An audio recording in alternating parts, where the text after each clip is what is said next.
It's Brunchin with Marinaro. Regular appointment Sundays at 11:30 a.m. And I bring in again from the Montreal Gazette and HockeyInsideOut.com, Stu Cowan. What's going on? Hey, Tony, I'm doing well. I like that spinning can. That's pretty cool.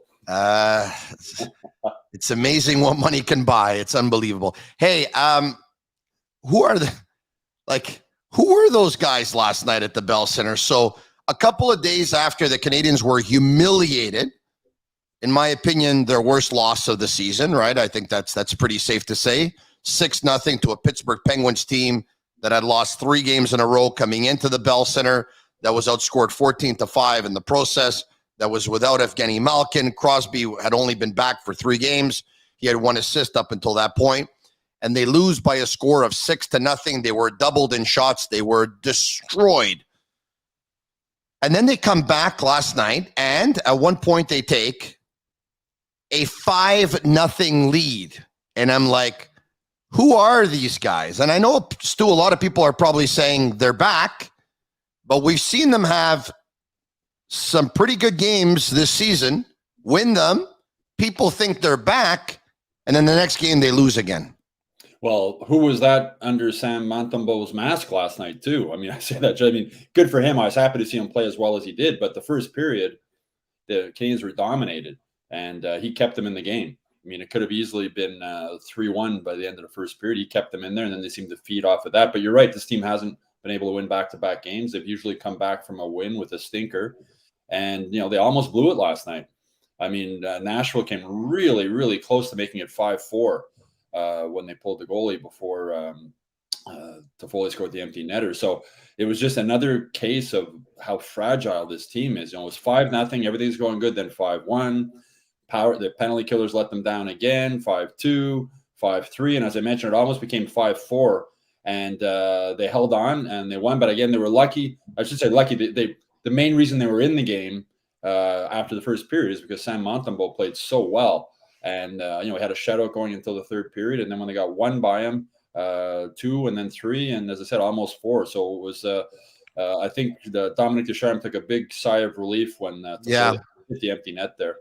Listen, I'm sure there were some fans that were a little nervous watching the game after at one point when it's 5-3. To tell you the truth, Stu, I never thought the game was really in doubt. Why? We've seen this happen. It happened earlier this season when the Islanders took a 5-0 lead after 2 periods against the Canadiens. I think the Canadiens were booed from their fans. And the Canadiens come back, and then all of a sudden they score a couple of goals. And when you have a 5-0 lead, you usually take your foot off the pedal, right? It's a kind of like a normal instinct. And you go into this kind of, we can use a football strategy. You kind of go into this prevent defense mode type of thing. And I think that's what happened with the Canadiens. But you talked about Montembeault. When he lost that game in Detroit, when he came in for Allen, who got concussed when Dylan Larkin barreled into him, when he lost that game, I said to myself, if he didn't win versus Detroit on a night where Detroit, an average team, was very average, I was starting to wonder if he was ever going to win a game as a Hab. I'm so happy that he won that game last night because hardworking guy, just wasn't able to win games. Some of it is fault, some of it not. I mean, he hasn't had a team that's played well in front of him. But you're right. In the first period especially, he really showed something last night. And I think the jury's still out if he is a backup goalie in the National Hockey League. And up until last night, Stu, I didn't think he was. I'm willing to be a little bit more patient. As I said earlier, I was happy for him. I mean, he seems like a nice kid. I mean, when we've been interviewing him and that, and you can imagine the pressure on him last night at home, a Saturday night. And, you wonder like how many, Jake Allen's coming back. How many more poor outings are the Canadiens going to put up with before they look elsewhere for another goalie? So, as you said, he played really well. He looked solid in the net. He looked confident, which he hadn't looked so much the previous games. I mean, he's going to definitely, I would think, get another start after his performance last night. And, the kid from Quebec playing, as I said, on a Saturday night at the Bell Center, a lot of pressure on him. And with Nashville coming at him hard, And I wondered how Nashville would come out because they played Tuesday in Toronto. They were supposed to play Thursday in Ottawa, but that game got canceled because of the COVID situation with the Senators. So the Predators were in Montreal Wednesday, Thursday, Friday night. I imagine they had a team dinner. They went out, probably had some fun or whatever. And I was wondering what they would be like coming out. And they came out really strong, and but they couldn't beat Montembeault, and that was the story of the game early on.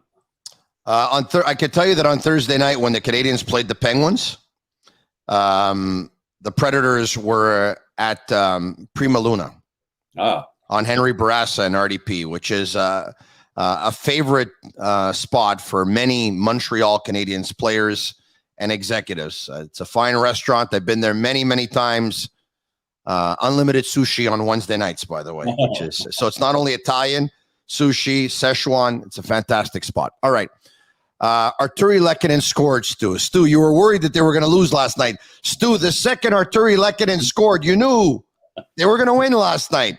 Less than 3 minutes into the game. Hey, listen, he hadn't scored all season. He was taking a lot of heat from everybody. And he went to the traffic areas. He went to where Brendan Gallagher loves to go, and he got rewarded for his courage and his efforts. He always does. He had the quote of the night after the game. He said, winning is more fun than losing, obviously. But, I mean, as I think I said last time I was out with you, Tony, I mean, Arturi Lehkonen, when you see him, or when we were allowed in the locker room before COVID, when you see him out of his equipment, he's not a big guy. Like, he's not. No. Paul Byron's a little guy, but he's got a lot of muscle on him. Brendan Gallagher's a little guy. He's got a lot of muscle on him. Arturi Lehkonen's built like a 16-year-old boy. I mean, he's not muscled. He's not ripped. But he's courageous, and he plays so much bigger than his size, and he works so hard. As I've said before, it's just too bad he doesn't have better hands, because he'd score 20 goals a season. He creates so many opportunities because he works so hard. And I admire the courage and the way he goes into dirty areas and how hard he plays against the boards and how hard he works every shift. I mean, last time when he took that penalty in the third period after he had lost his stick, and I can't remember who was, he slammed into the boards. That was a clean hit, I thought. That was but a guy that size hitting a guy that hard, and Lehkonen said after the game, I hit him. I didn't think it was a penalty. I didn't think it was a penalty either. But Arturi Lehkonen, offensively he struggles, but he does just about everything else right. I mean, the coach's work ethic you can never question. And I admire the courage he has for a guy who's not very big to go into the areas he does and to throw his weight around the way he does. So I was happy to see him get a goal last night. It's a long time, and we'll see if maybe getting that first one, maybe a few more will follow. All right, yeah, so he gets a goal. He puts the Canadiens up by a score of 1-0, less than 3 minutes into period number one. It was Samuel Montembeault the rest of the way in that period, and like you said, the score could have been easily 2-1 or 3-1 Nashville. The Canadiens get out of it up by a score of 1-0, and I don't know if Josh Anderson has made a better pass since he's been a Montreal Canadian than the Drouin to Anderson, draws everyone to him, backhand pass to Christian Dvorak, who just puts it home. I mean, he looked awesome on that play. That was a beautiful setup. Dvorak will never score an easier goal than that. He brought everybody across the net with him and then just dropped it backhand back. That was a really, really nice goal. And Anderson was a presence. I mean, that fight he had, boy, it's been a while since I've seen a fight with both guys throwing bombs like that. Thankfully, none of them connected, because they would have been carrying somebody off the ice if they did. But Anderson played a good game last night. He was solid, and that goal was, we know him as he's not the most tactical fighter in the world, eh? He's got strength and courage, but he's all over the place. Tony, it reminded me of a junior B fight. Guys just were grabbing one hand on the sweater and throwing bombs with the other. And I said, thankfully, they didn't connect, because boy, that would have been either guy. They were both throwing bombs. It would have been ugly. But excuse me. Anderson's known for that move where he drives to the net and he goes in, and I think he does it too often. He's good at it, but I think it becomes a little bit predictable. But that play he made last night was something unpredictable, just the way he cut to the net and then I guess he caught Dvorak out of the corner of his eye as he cut to the net, and then that beautiful drop pass to him for, I said, as easy a goal as Dvorak will ever score. Brunchin with Tony Marinaro is brought to you by Cherry River Hard Seltzer, only 90 calories. Natural flavors, no preservatives, now available in Quebec grocery stores and the beer store. Look at this. Look at this drink. It's unbelievable. It's taken over the world. All right. There were a couple of great plays. We talked about Anderson's pass to Dvorak was fantastic. How about the tic-tac-toe play that led to the Brendan Gallagher goal, which was a power play goal, which went from Toffoli to Drouin to Gallagher? Last game, when the Canadiens lost to Pittsburgh, I said it was the Pittsburgh Globetrotters versus the Montreal Generals. Last night, it looked like it was the Montreal Globetrotters versus the Nashville Generals. I mean, that play, that tic-tac-toe play was amazing. It was. And, they've struggled so much on offense. I mean, now there's 5 games this season only that they've scored more than 2 goals. They've won all 5 of those. Those are the only 5 games they've won. But it's a confidence thing. You hear players talk about it all the time, and they've had no confidence in the offensive zone. So not only getting the 6 goals last night, including the empty netter, but not only scoring 5 goals with the goalie in net, the way they did them, like there were some nice goals. So that should help their confidence moving forward. And Toffoli, the empty netter, even though it's an empty netter, it's still a goal on the score sheet, and that probably is a relief to Toffoli also. So, heading into the game, the leading scorers on the Canadiens have 4 goals. And I looked it up yesterday morning, and I think it was 105 players in the NHL had 5 goals or more. 105. Wow. That's an average of almost more than 3 guys per team, and the Canadiens have none of them. So goal scoring has been a real problem, along with a lot of other things, and the penalty was a problem again last night and almost cost them. But for the goal scorers to get some goals, or the guys who were supposed to score goals to get some goals last night, and Arturi Lehkonen getting one, it should be a big confidence boost for this team. But as you mentioned earlier, Tony, they haven't been able to come back from a big win with a good second game. So we'll see if they can do that Wednesday night. Start preparing your questions, because Stu and I will get to them as soon as we finish wrapping up last night's game, which is going to happen here in about a minute's time. So you start sending us your questions. We're going to be able to read them. We're going to be able to tackle them. We want to get to as many as possible, and reminding you that sharing is caring. Share the video and comment on the Habs questions. All right. Okay. In ending here, Ryan Poehling scores 2 goals, 37 seconds apart. One of them was a great wrist shot down the left wing. The other one was a one-timer. As soon as he got it, he just slapped it. That's the best game that Ryan Poehling has played in the National Hockey League since his first game versus Toronto, when he scored a hat trick. I thought he was absolutely fantastic last night. And Stu, I was on this player for not giving everything he had in camp. I was very disappointed with his work ethic, or lack thereof.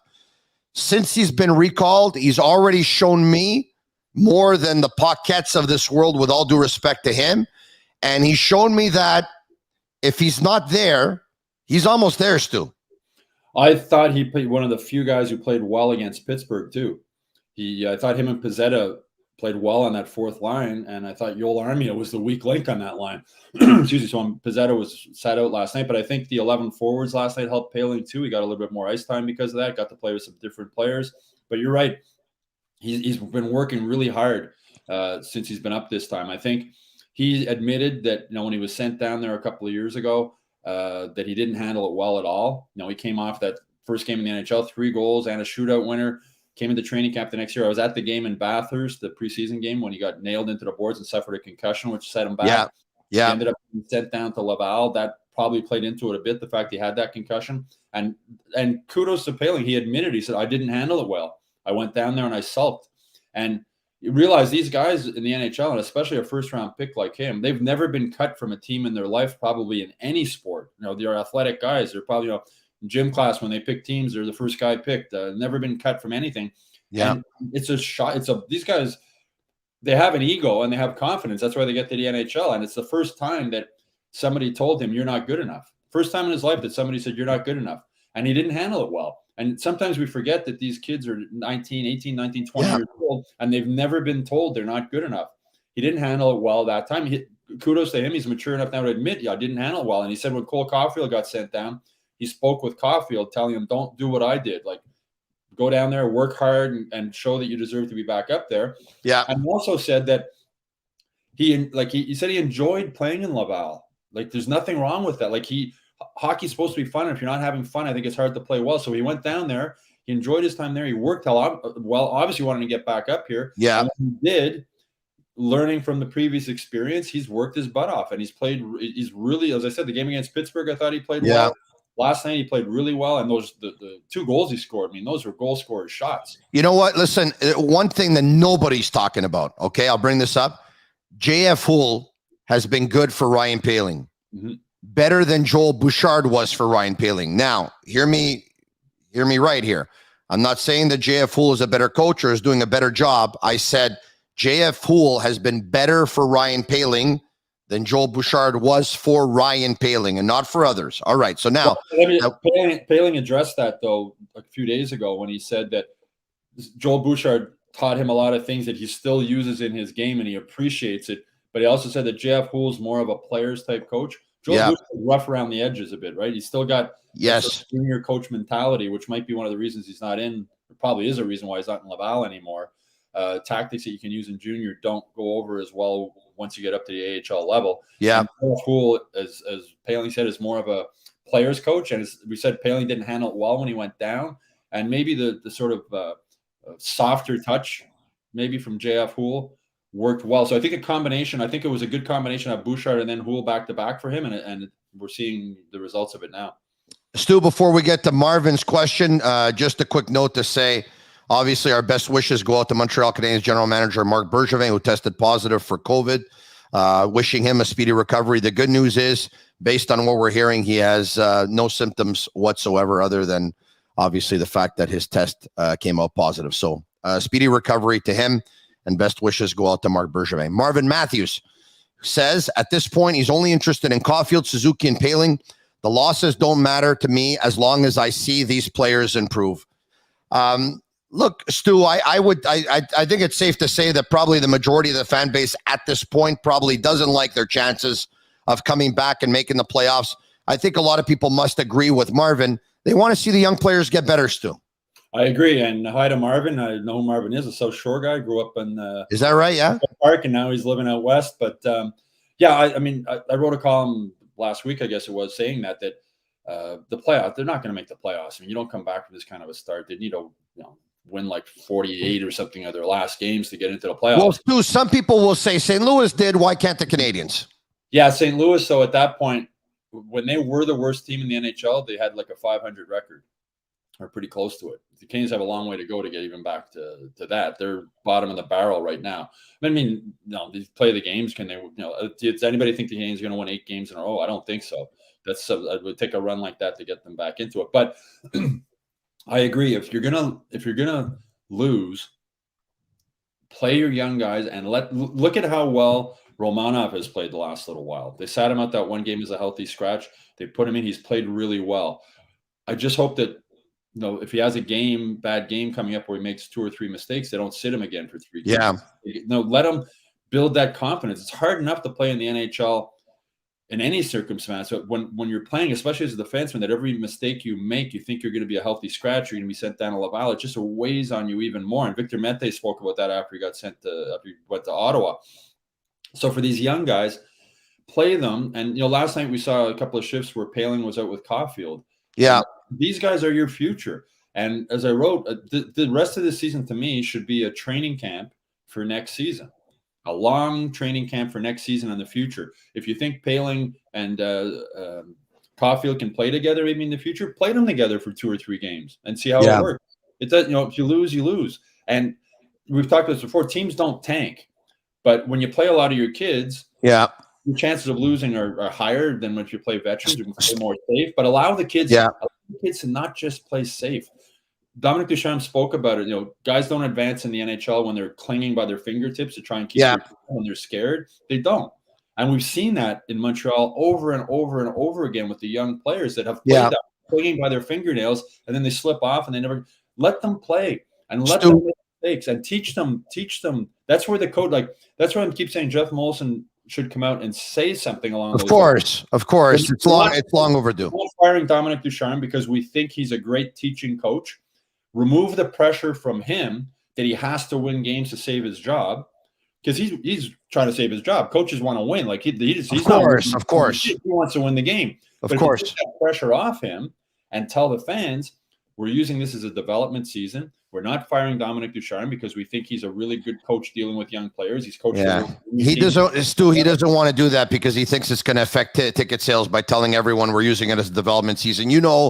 That even though many reasonable people probably think they're not going to make the playoffs right now, there's always some who believe, okay, you know what, they can go on a run and they can do it. And by the way, statistically, for those who are wondering, the Canadiens are second last in their division. They're second last in the conference.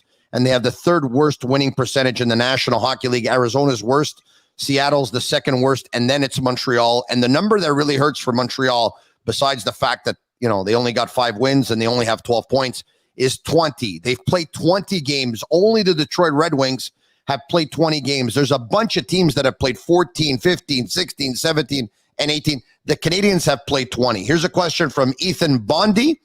Do you think the Habs will finally win 2 in a row? Stu, you want to tackle it? Well, at some point they will. I mean, I don't think any NHL team's gone an entire season without winning 2 in a row.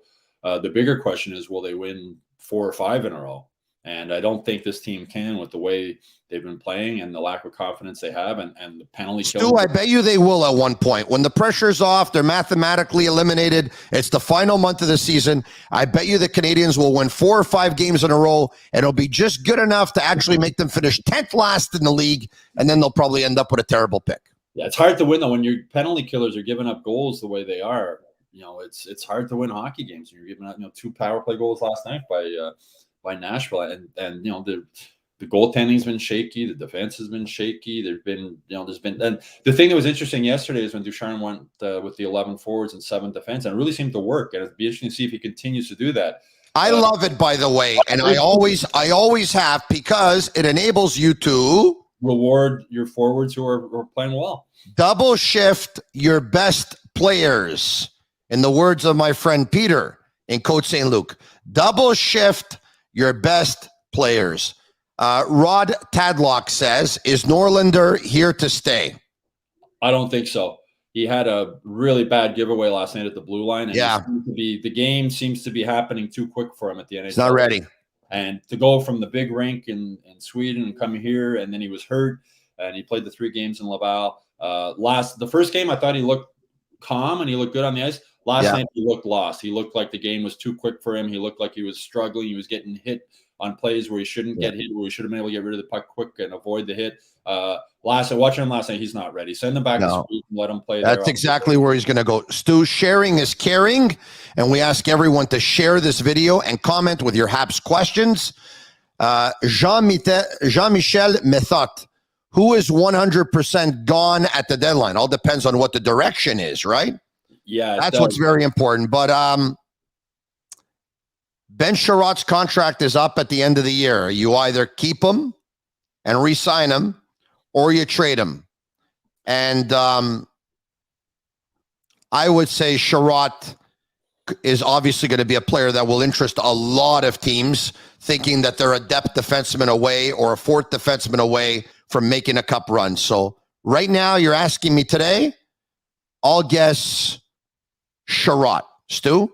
Yeah, he's a guy that if you get rid of him, he's also a guy that's going to be hard to replace. The physical style he plays. That's true. They're weak on defense as it is.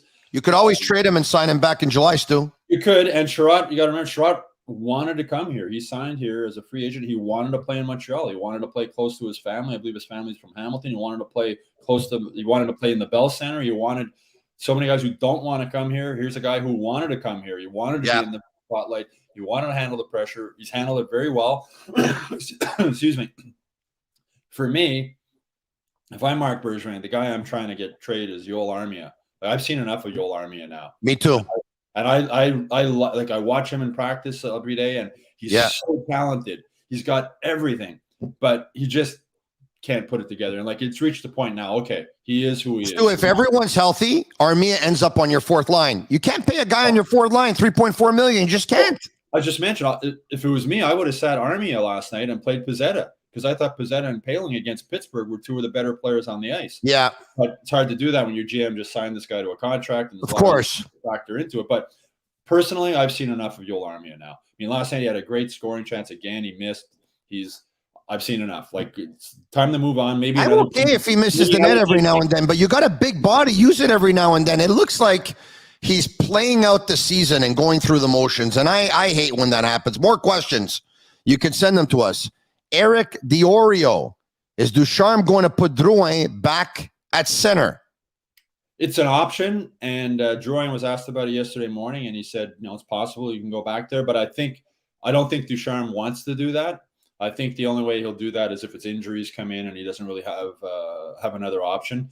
And if they go with the 11 forwards. You could throw them out in center for a shift and move them around a bit, stuff like that. It opens a lot more options with the 11 forwards. But possible, but I don't think Ducharme wants to do it. I think Ducharme wants to leave Drouin on the wing where he's more comfortable and let him play there. And he's coming off a very good game last night, especially connecting with Toffoli and Dvorak. And unless they're decimated with injuries, no, he's not going to put him back. And Drouin struggles in his own end on the wing also. Big time. Last night where he should have easily chipped the puck out and he couldn't get it out. It's just, it is who he is. Some guys aren't good in their own end. Some guys aren't good in the offensive end. Jonathan Drouin is who he is. We're talking about Yoel Armia.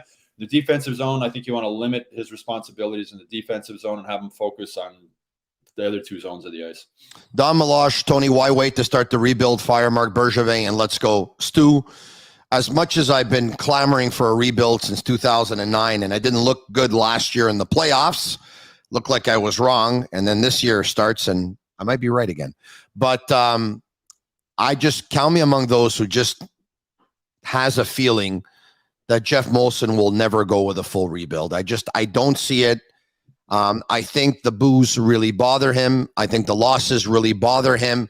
I think where they would be in the standings really bothers him. I think he'd be really, really worried that it would affect attendance, that he would end up losing some fans, that he would end up losing some season ticket holders, maybe even some loge owners. I think he probably would worry that it would even affect beer sales if the Canadians don't do well and don't make the playoffs. Add it all up, I don't see him going there. I do see him in the future agreeing to a reset, revamp, but a full rebuild done properly. I don't see him agreeing to that, Stu. Like, I want it, yes. I don't think he wants it. No, and you mentioned the point there. Jeff Molson has other business interests besides the Canadians that are tied together, right? Remember Randy Kennyworth when people were saying they're going to boycott Molson beer because they had an England. I mean, so all this stuff factors into it. And I think you're right. And with Marc Bergevin, he had a chance. He had a chance to put his foot down back then, and he chose not to. Yeah, I mean, and with Marc Bergevin, it's become obvious that money is the reason Marc Bergevin hasn't signed yet with the Canadians.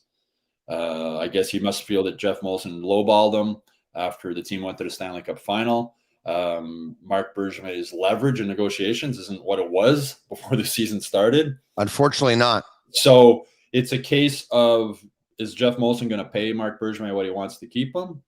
It doesn't look like he is, because he probably would have done it by now. Or is he going to move on? And is he now currently looking for another general manager, which is, I think, is probably the case. We don't know because Jeff Molson hasn't said anything. But I'd be surprised if Marc Bergevin is back. But for Jeff Molson's situation, you got to resolve this before a month before the trade deadline. You got to have a new guy in place. I don't think you can let Marc Bergevin go through the trade deadline. We were just talking about who's gone at the trade deadline, who's not. Whichever GM is making that decision is the guy who's got to be here moving forward. He's got to have a plan moving forward, and that plan moving forward revolves around what he does at the trade deadline. So if Marc Bergevin isn't signed by the trade deadline, it's time to announce who the new GM is and let him go. Another text says you can't rebuild when you have a bunch of long-term contracts on your team. Forget that dream, Tony. It ain't happening. Listen, for sure, it's not going to be easy. For sure, it would be more difficult, but I think you can still do it if you really want to. I'm not so sure there's a market for Carey Price. I do believe there's a market for Brendan Gallagher. I do believe there's a market for Jeff Petrie. And I do believe there would be a market for Ben Sherratt, of course. There could be a market for Jonathan Drouin, who next year will be in the final year of his contract, should they want to move him too. Stu, you just have to eat some contracts. But I think it's possible. If they wanted to, it wouldn't be easy. You try and win some games, build up their stock again, build up their value, eat some contracts. I think you can pull it off. But once again, no, I don't see the dream happening. No, I don't think there's untradeable guys. I mean, you mentioned Carey Price. Seattle could have had him for nothing. They didn't want him. No. But if Carey Price comes back, Dominic Ducharme said he's not even going to practice with the team this week. He's not ready. So we don't know when he's going to come back. But hypothetically, let's say Carey Price comes back in time for the Olympics, goes to the Olympics, plays really well. Yeah. Comes back, plays well for the Canadians. I think you can move him. You're going to have to eat a lot of that contract. Yeah. Carey Price is going to decide where he wants. He's got to prove that he could play to a very high level again, and prove to everyone that he's back. And you look at the Seattle situation now; they're really struggling. They're not Big time. Vegas was. So maybe now, all the excitement around the team, and now the team basically sucks, and maybe the fans in Seattle are going, "Oh, this isn't what we expected."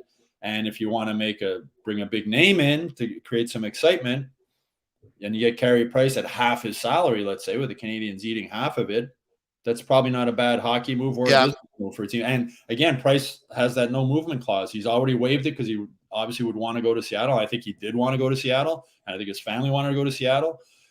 So that's a possibility. And Brendan Gallagher, there's a lot of teams in the NHL that would take Brendan Gallagher. I think so, despite the fact that he's in year one of a 6-year deal at 6.5 per year. Want to thank Bobby for that last text message.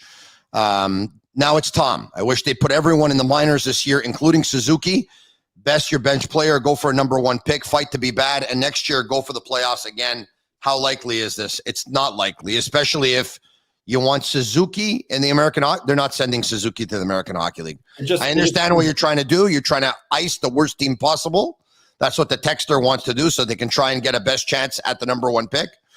But at the same time, they do want to sell tickets here, and they do want to put on a bit of a show. Suzuki's not going anywhere. They're not signing Suzuki to an 8-year, $63 million contract and then sending him to the American Hockey League. Then for real, they'd be the laughing stock of the league. That's what I was just going to say. You don't give a guy a $63 million contract and then send him to the minors. I mean, Nick Suzuki's proven he can play in the NHL. He's an NHL player. Sending him down to the minors isn't going to. Stu, I do want to let everyone know, if there's somebody out there who thinks I'm an unbelievable talent and wants to give me $63 million, I'll go wherever they want me to go, okay? I'll go to the minors. I'll go to wherever. Package deal, Tony. We'll sign matching contracts. You know what, Stu? I'll even share the 63 if you want to go 31.5 million for you, 31.5 million for me. It's okay. So as long as we don't get paid here in Quebec, because after we're taxed, we're going to end up with $10 million. Okay, more questions coming in. Sharing is caring. Share the video. Comment on your Habs questions. AG says, are the Habs general managers able to leave their teams midseason? Pardon me. Are assistant GMs able to leave their teams midseason to come here for a GM job? Stu, this is a fantastic question because a lot of people are wondering why the Canadians don't go out and get an executive from another team.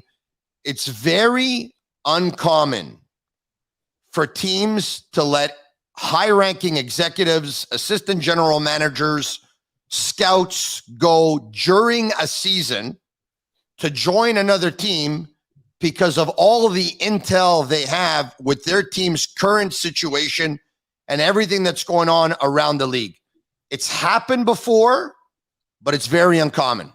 Yeah, the teams, for Canadians' example, Jeff Molson would have to ask for permission to speak to somebody. Teams usually don't stop a guy from being promoted. So if it's an assistant GM on a team with an opportunity to have a GM's job with another team, they usually won't block that. But again, it's in the middle of the season is a different story than Stu, remind me if you can. Wasn't there a case a couple of years ago, and I don't remember things the way I used to. Unfortunately, 49 is no longer 29. I turned 49. I turned 49 on Tuesday, by the way. Share same birthday with Saku Koivu.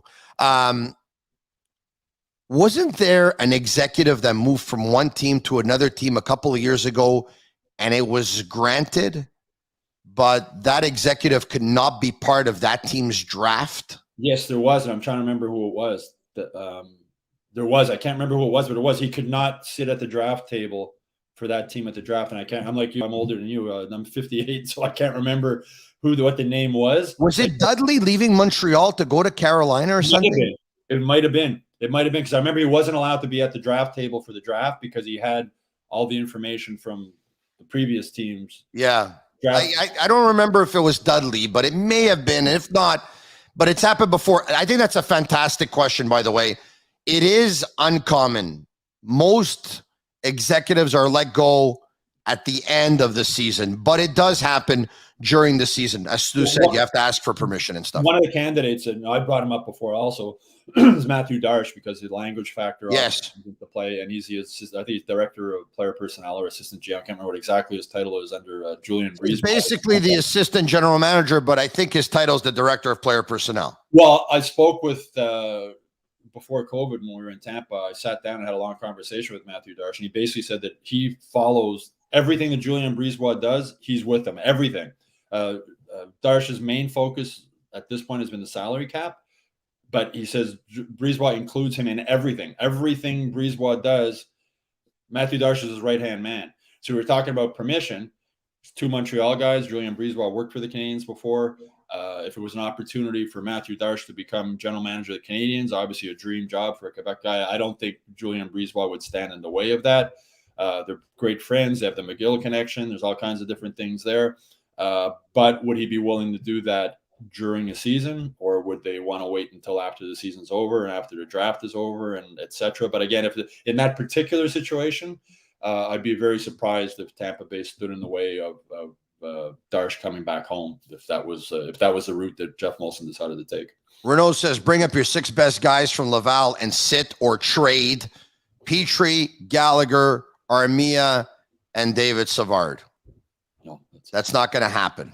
No, but I watched Jeff Petrie last night, and he had a more I don't know what's wrong with him. He's just not Jeff Petrie.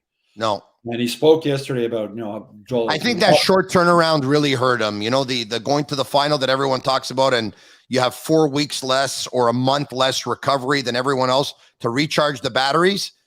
I think his batteries are dead, and they need to be recharged. And this is the kind of guy that could probably benefit from a 2-week all-inclusive vacation right now, Stu. Joel Edmondson, I think, might recharge those batteries for him. Joel took part in the morning skate yesterday. Optional morning skate. He's not ready for contact yet, but he's getting close to coming back. I've watched Joel Edmondson right from the beginning of his recovery from this injury. After practice, we see him skating in Brossard. And at first it was like a kid being taught how to skate again when he was out with the training guys, little baby steps. And now he's flowing, he's moving. He's been like that for the last week or so. So he's not ready for contact yet, but there was a comfort level that Petrie had with Edmondson last season. And they both made each other better. Petrie made Edmondson better. Edmondson made Petrie better. Remember those plus-minus numbers they had last season? They were at the top of the league. Petrie was putting up points. And I just think he's and he talked about this yesterday. Petrie said he's not sure when to go, when not to go. He's playing with different partners. It's just so I think when Joel Edmondson comes back, we might see the Jeff Petrie we did last season. If we don't, then there's a real concern because this is. I can't remember the last time I saw a player performance drop off as quickly and as much as Jeff Petrie has this season. We do this live pretty much every Sunday. It's Brunching with Tony Marinaro. Our guest today is Stu Cowan from the Montreal Gazette and HockeyInsideOut.com. We're talking Habs. We're taking your questions.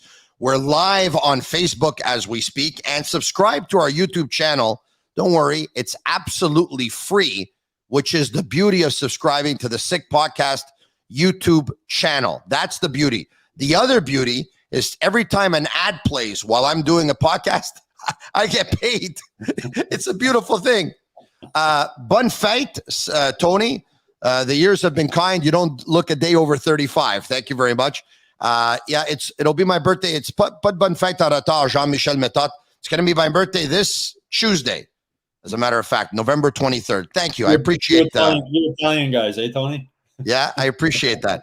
Mitch Belin, we need to hire Guy Boucher for our head coach. Stu? I don't think that's going to happen. I think Boucher had his time in the Canadiens organization. It didn't go well.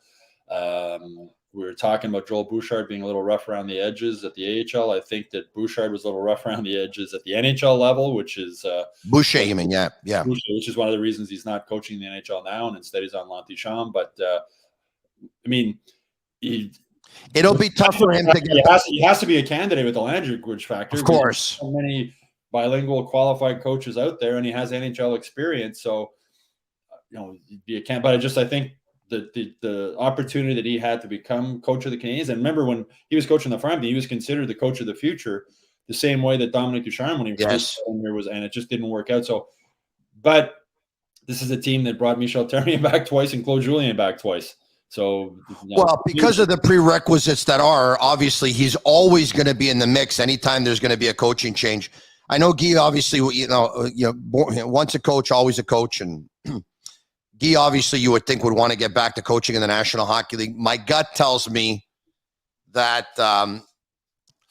he'd be hard-pressed to probably end up somewhere else other than Montreal or Quebec one day. But I hope for him that it happens. Sharing is caring. Share the video. Send us your questions. We'll answer them. Vincent Héroux, is it possible Bergevin doesn't come back from the COVID protocol if they once again can't perform against Buffalo and Pittsburgh? Basically, what Vincent's saying, Stu, is if the Canadiens lose Wednesday night in Washington, lose Friday in Buffalo, lose Saturday in Pittsburgh, on Monday, will there be a press conference from Jeff Molson relieving Marc Bergevin of his duties? I'd be very surprised. As I mentioned earlier, that I think he needs to do something like a month before the trade deadline. So the fact Jeff Molson isn't speaking and nobody knows where he is or what he's doing leads me to believe that he's waiting to see what he's going to do. I don't. Marc Bergevin told Pierre LeBrun that he and Jeff Molson still speak almost every day. They're in constant communication. He's had some sleepless nights watching this team play this year and not perform. He's puzzled by it. He's watched a lot of games from the Canadiens back in the Stanley Cup playoffs to see if he could pick up things that they were doing then that they're not doing now. And albeit without Price and without Weber and without Edmondson has really hurt, but it's not an excuse for the Canadiens to be where they are in the standings. Stu, I'll say this. If he didn't relieve his general manager of his duties following the Canadiens boot off the ice in a 6-0 loss to Pittsburgh, which was, I think, the 6th time this season the Canadiens gave up 5 or more goals in a loss, he'll probably finish out the year. Says Bobby, again, why do you think that Molson is hiding right now? Ain't the first time the team was so bad, so why is this year any different? Stu, one of the reasons I think is he just doesn't want to tackle the Marc Bergevin question, which he knows he's going to be asked. Now, having said that, he can have a press conference and say, by the way, I don't talk contract negotiations, so Marc Bergevin's contract talks is going to be off limits. You can ask anything else. But Stu, the anything else will always be interrelated with Bergevin's situation, right? And that's why I think he's not speaking. No, he's not speaking. I don't think he knows what to say. And Jeff Molson has very thin skin, and he doesn't like answering hard questions, which is why he handpicked the 6 reporters, like it was, that he was willing to speak to 5 days after their decision to draft Logan Mailloux. So I don't know. I don't know what Jeff Molson's thinking now. I think he doesn't know what he's going to do. Honestly, I think he doesn't know what he's going to do yet, and he's not going to speak until he has an idea of what he's going to do. And you're talking, Bergevin saying he still speaks with Molson every day or every day. I certainly hope so. I mean, you're the GM of the team and he's the president, and I hope they're still talking. But there must be some friction in that relationship because, as you mentioned, Molson backed Bergevin there a few years ago when I thought he should have been fired. A lot of people thought he should have been fired after that. I finished 28th, and he said attitude in the room was the biggest problem, and he's the guy who put the guys in the room. So to me, that's on the GM. Molson backed him then when it would have been easy for him to fire him, and a lot of people like me thought he should have been. He stuck with them. Bergevin did a much, much better job. As there's Bergevin 1.0 and Bergevin 2.0. Bergevin 2.0 has been a lot better than Bergevin 1.0. I think there may even be a Bergevin 3.0 because this past summer. I think Molson, as I said, I think he maybe gave him what Bergevin thought was a low ball offer, and Bergevin didn't like it. And Molson was like, "Hey, buddy, I stuck with you when everybody was going to dump you, and now you're." And so I think. I'm sure it all comes down to money, and maybe Marc Bergevin has an offer out there, a better offer. Don't tell me he deducted Carl Alsner's buyout from his contract offer. I was going to offer you $4 million, but after Alsner, I'm offering you 2.75. Yeah, so I think both sides they're both of them have thin skin. I think, and I think Bergevin was upset with the money offer, and Molson was maybe upset that Bergevin. Didn't realize, I'm still here because Molson stuck with me back then. And, you wonder if that possible LA thing, is that real, or was that just out there as a negotiating thing to try and put more heat on Molson to sign him? When nobody knew if Bergevin wanted to stay or go or what he's going to do. And that's why I asked him the last time he spoke with, or at least the last time he spoke with all the media. I said, in a perfect world where you're in charge, do you want to stay here? Do you want to stay here? Or you do not want to stay here? And he said, I want to stay here in a perfect world. So in a perfect world, yes. One more, Stu, and then we'll pack it in for today. If it's highly unlikely that Bergevin and Ducharme are going to be let go, then what's the solution? We can't trade every player. I think they're going to remain pretty much status quo this season, play it out. I think they'll be very patient with players who are probably injured, not rushing them back in the lineup. That's the way I see it going down. Stu, we'll know a lot more on the Canadian situation a week from today, because once again, they're in Washington on Wednesday, in Buffalo on Friday, in Pittsburgh next week, Saturday.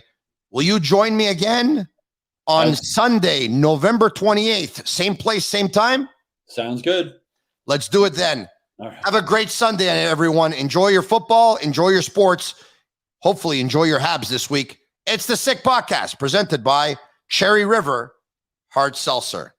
Buona domenica. Ciao. Have a good weekend, Tony. See you, Stu.